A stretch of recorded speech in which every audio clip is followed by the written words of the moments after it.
Welcome to another edition of Smalltalk for you. This morning I'd like to go through kind of a basic usage scenario using Cincom Smalltalk. I'm using VisualWorks, although the steps would be mostly identical in ObjectStudio. The only real difference is what namespace things would land in. So beyond that, everything is going to be exactly the same. Now I've done this in Pharo, I've done this in VA. I thought I'd walk through the same kind of thing here. To get started, we're going to open a browser, and the browser has 4 panes. You have your packages, and then classes, protocols, and methods. What we're going to do is first we're going to create a new package. Now, interestingly, in Cincom Smalltalk, the safest thing to do if you don't want it to land inside one of the existing bundles is go to this package menu up here, because if you right click, and I'll show you this, if I right click down here, it's going to do a selection. Now, if I happen to select a package, that's not a problem, but if I had selected a bundle, my new package would have landed inside that bundle, which is not really what I want. So I've done that, I've got a new package. Now I'm going to go over here and I want a new class. And again, I could go to the class menu up there and get the same thing. And like Pharo, I'm going to get a template, or like VA Smalltalk, I'm going to get a template. It's a little different here.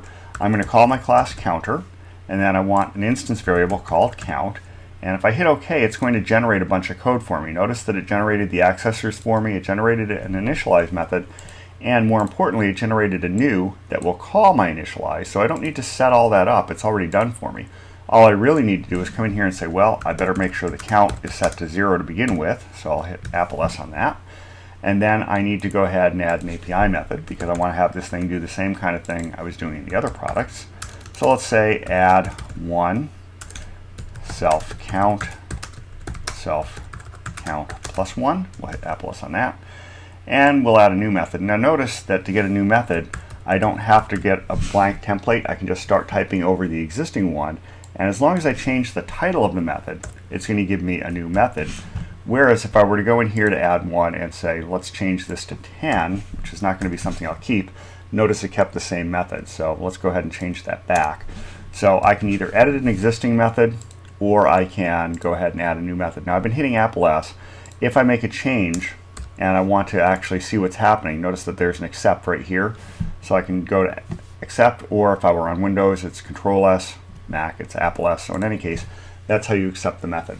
So having done all of that, how do I test this out? Well, I can use this workspace tool. Let me just open up a new page in it so that I don't have all the basic stockpile text there. And I'll say counter :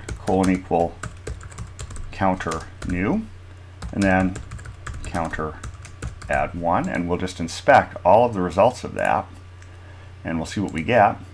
And you notice we get a counter, and the count is 1, so everything seems to have worked. So that's kind of a basic usage scenario using VisualWorks Smalltalk, or for that matter, ObjectStudio. Again, the only real difference in ObjectStudio would be that if I went through all these basic steps in ObjectStudio, everything would be the same, with the exception that this guy would be in the ObjectStudio namespace instead of the Smalltalk namespace. Otherwise, everything would be identical. So that's about it for today. Until next time, have fun with whatever Smalltalk you're using.